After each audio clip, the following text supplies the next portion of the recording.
El análisis político, la entrevista de la semana, la información contada de manera diferente en Hora de Cambio. Desde estos momentos nos conectamos con el Perú en Hora de Cambio. Si quieres estar bien informado, quédate en Hora de Cambio. Imparcialidad, objetividad al momento de darte las noticias con Hora de Cambio. Bienvenidos.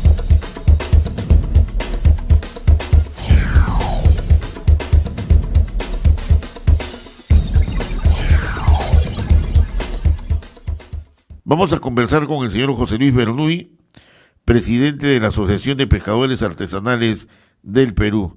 Señor Bernuy, ¿cómo está? ¿Qué le parece este anuncio de la posible restitución del Ministerio de Pesquería? Bueno, en líneas generales es una medida que me parece buena, como también las iniciativas que tuvo el Congreso de una nueva ley general de pesca, ¿no? Pero si nos ponemos a pensar, y eso es lo que uno debe tener como autoridad, como gobernante, es que, caramba, tengo que ver los cortos plazos, los medianos plazos y los largos plazos, ¿no? Y tengo que ver que si hago este tipo de la restitución del Ministerio de Pesquería, prácticamente es poner al edificio que está en Corpac, la mitad es turismo y la mitad es producción. Entonces le va a poner un par de pisos arriba y le van a poner Ministerio de Pesquería, ¿no? Entonces, y sus oficinas que están dispersas por todo ese lugar, ¿no? Entonces, la idea no es crear un puesto de trabajo más para un ministro ahí, sino qué tanto este ministerio en su momento que se tenga que crear, porque ahorita las prioridades para, por ejemplo, para los pescadores artesanales, y son la gran mayoría, es que se declaren emergencia, la pesca artesanal, selectiva. Han pasado ya 30 años desde que la pesca artesanal ha ido mermándose en sus recursos por distintos factores, pero no ha habido ni siquiera una intención de los gobiernos reconocer la crisis. Por ejemplo, en los años, en el último año del gobierno de Fujimori, su ministro César Luna Victoria reconoció la crisis en que estaba la pesca artesanal, pero no dictaron medidas de emergencia para contar con medidas extraordinarias, de urgencia, que permitan la reactivación de la pesca artesanal.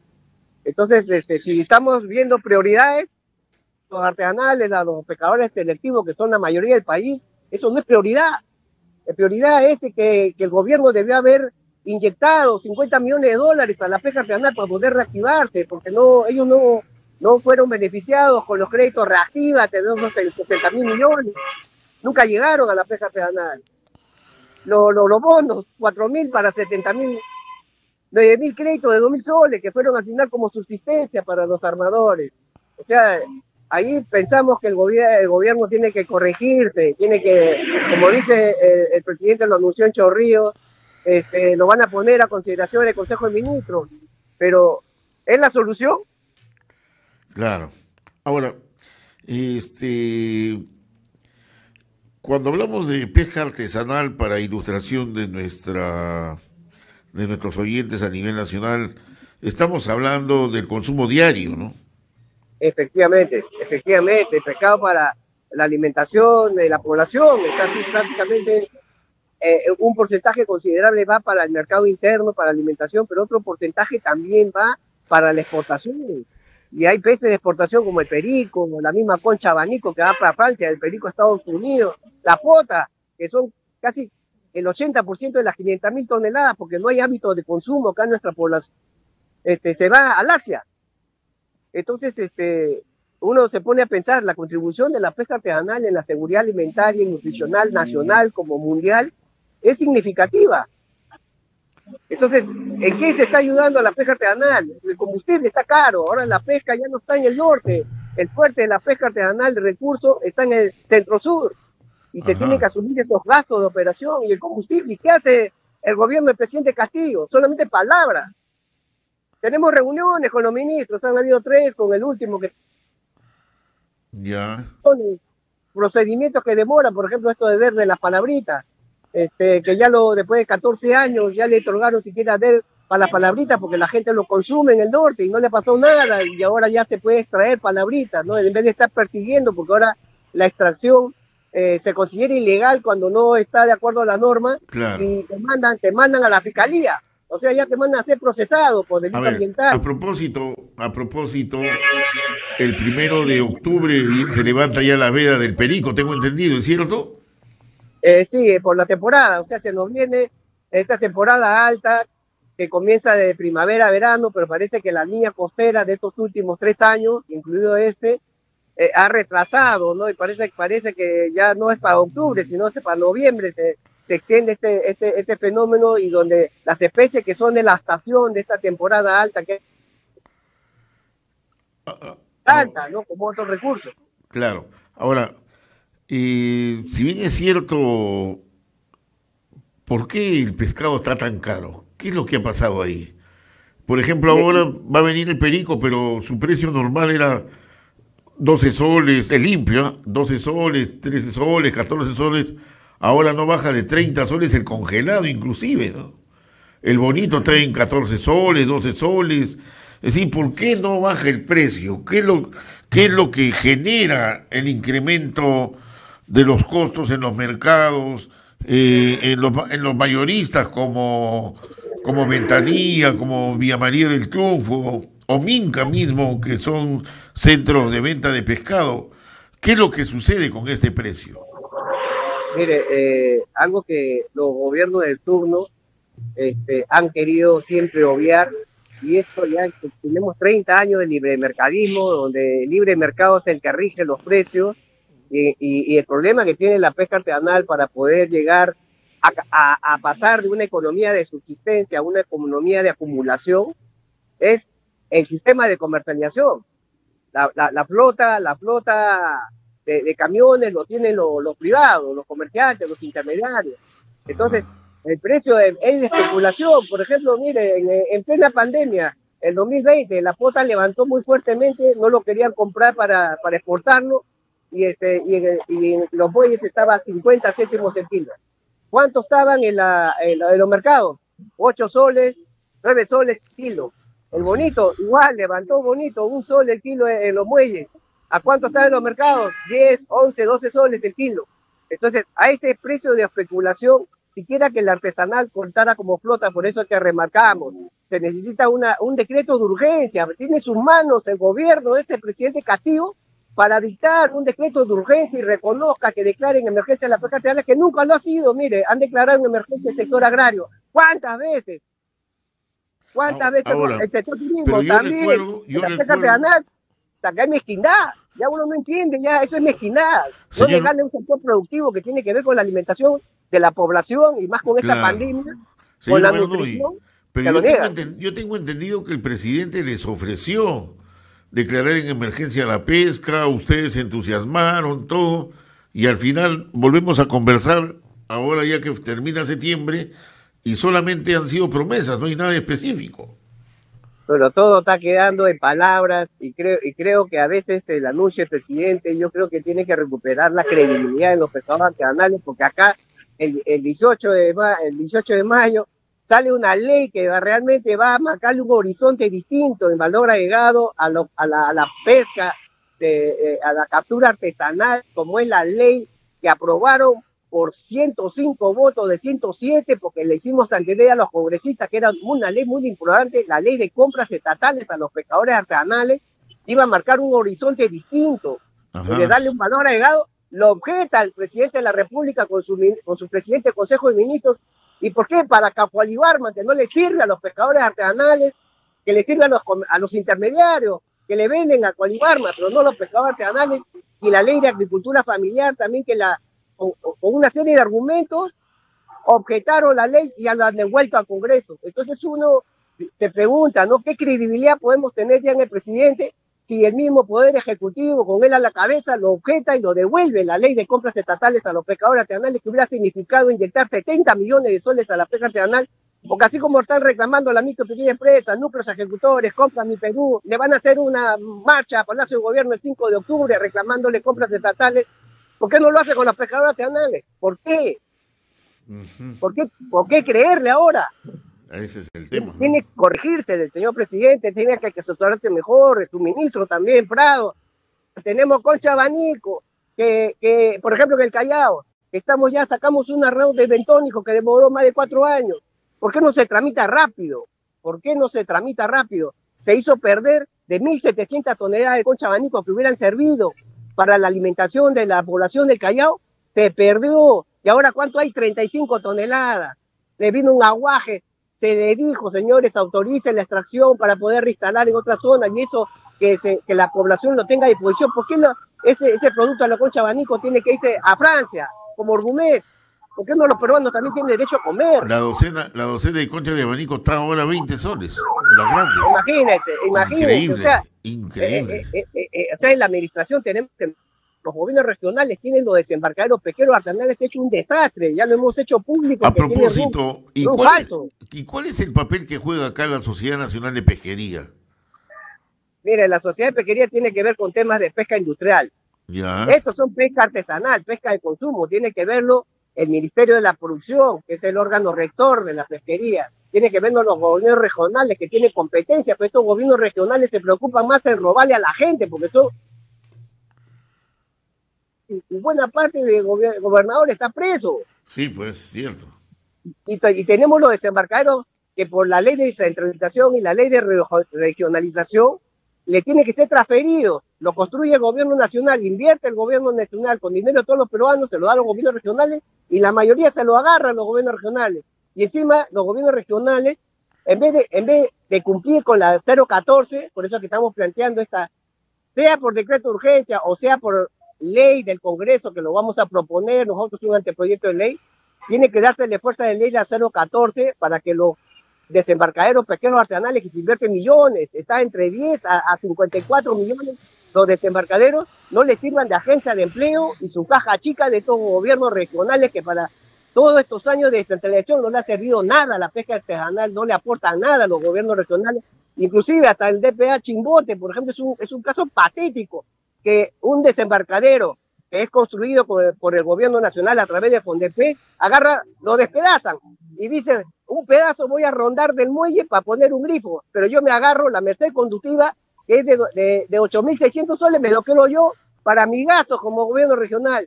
Entonces, esas cosas son las que tenemos que regir. Eso no lo va a solucionar un Ministerio de Pesquería y una ley general de pesca, lo tiene que solucionar una ley específica. Históricamente, ¿cuándo viene la crisis de los pescadores artesanales?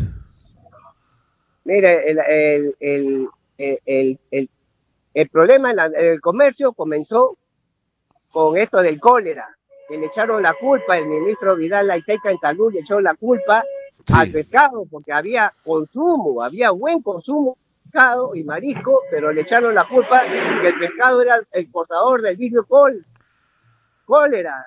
Entonces comenzó la subida del pollo. Entonces, en los 90, lastimosamente, la sobrepesca y los factores de extracción ilegal, los vertimientos que hay al mar, porque los bordes costeros se han disminuido su capacidad de resiliencia. Ajá. Los gobernadores y los municipios no se preocupan de que todos los vertimientos que hay por aguas residuales domésticas y de las industriales y de las agriculturas, todo eso va al mar. Ciudad donde no hay, si ustedes se pone a pensar, estimado, ¿cuántas plantas de tratamiento de agua residual hay que sean grandes y atiendan estas poblaciones grandes? Acá en Lima solamente hay 2, la Chira y la de Tahuada. Ajá, claro. Pero no lo hay en las demás localidades. ¿Y a dónde creen que van todos sus vertimientos de aguas residuales? A contaminar el mar. Sí, entonces, pues, no nos preocupamos por hacer programas de recuperar los sistemas marinos costeros. Chile lo está haciendo, invierte un poco de plata, pero acá en Perú no lo hacen. Quizás la ventaja es que en Chile el órgano rector de su pesquería es el Ministerio de Economía y Finanzas. Acá lo es el Ministerio de Producción, que tiene que tocarle la puerta a Economía y Finanzas, y Economía y Finanzas no le da plata. Porque siempre te dicen, ya vamos de años, quinquenios que te dicen, nosotros no tenemos plata. Y lo peor, que los canon no les sirven, que van a los gobiernos regionales y a los municipales, no les sirve de apoyo. Ahora, una esa consulta, es la realidad. ahora, una consulta. Estos últimos años, con el boom de la gastronomía, tenemos el Día del Ceviche, tenemos una fuerte inyección, digamos así, publicitaria en el consumo de pescados y mariscos, y se entiende de que hay más demanda, pero esto en vez de bajar el precio, se incrementa, ¿no? Se incrementan los costos. ¿Y por qué se permite, no sé si nos puede dar una opinión, por qué se permite la importación de productos que le hacen la competencia a nuestros productos, ¿no? Por ejemplo, potino que viene de Argentina, que viene de Ecuador, el otro pescado que viene congelado, inclusive hasta perico congelado aparece en el mercado y no hay el perico fresco, ¿no? ¿Por qué se permite eso en vez de apoyar más a los pescadores artesanales? Mire, es elemental la respuesta, ¿no? Si estamos en un libre mercadismo del año 1992 y este libre mercadismo nos ha pasado la factura más grande que le ha pasado en toda la historia de Perú, que nos agarra una pandemia que tiene que ver con la nutrición. Y estos 30 últimos años, el Perú está malnutrido. Y por eso es que esta enfermedad, y aparte del pánico que creó el propio gobierno, por su mala gestión, lo reconocen en el mundo, ¿no? Cómo se trató mal esto de la pandemia. Estados Unidos no cerró su economía, Brasil no cerró su economía, México no cerró su economía, son los países más grandes, y acá en el Perú, la cobardía de estos gobernantes cerraron la economía y todavía con un sistema sanitario precario. Entonces agudizaste, asustaste a la gente, le causaste un problema de su perspectiva económica como actividad, como población económica efectiva. Entonces prácticamente tenías caldo de cultivo para que todo esto ya se fuera con un libre mercadismo, y el libre mercadismo a la garra, o sea, ¿qué hace? Lo más fácil, importar. Ya, no hay recursos, está escaseando, las últimas décadas mucha flota está creciendo artesanal, pero el recurso no se está recuperando, entonces lo más fácil, pues optan importación.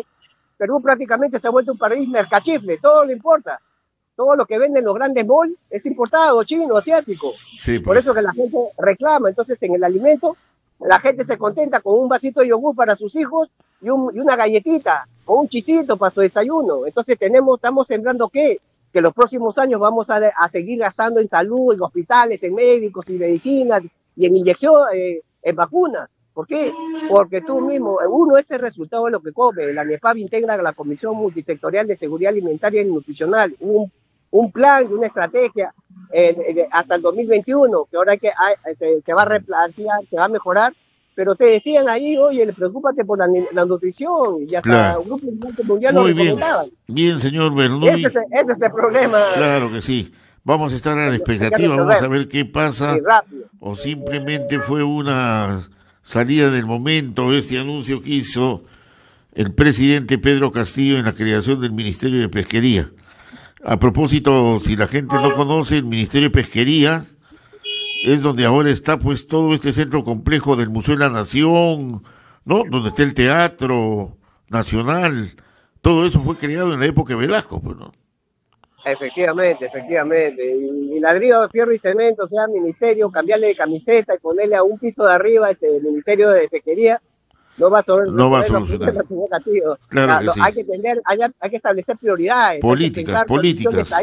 Así es, definir políticas y concretas. Esta ley de emergencia de la pesca artesanal selectiva se necesita a nivel nacional, no solamente de aguas marítimas, sino también de aguas continentales. ¿Cómo está el lago Titicaca? Está disminuido su biomasa, su hídrica, su ISPI, y todo eso es fuente de trabajo de los pescadores del lago Titicaca que no cuentan el apoyo del gobierno. ¿Dónde está su presidente? Ahí es la pregunta que todos se hacen, ¿no? Y los gobiernos deberían mejorar su gabinete ministerial y poner gente que realmente entienda la problemática y si no lo saben, pues que escuchen y solucionamos problemas. Y el Congreso que también, si no lo hace el Ejecutivo, que lo haga el Congreso. Señor Castillo, muy amable. Gracias también al señor Bernuy, presidente de la Asociación de Pescadores Artesanales del Perú. Hemos presentado Hora de Cambio. Nos volveremos a encontrar el próximo sábado, a esta misma hora y por la misma frecuencia. Nuestro equipo de producción ya está trabajando recopilando información para un nuevo encuentro en Hora de Cambio.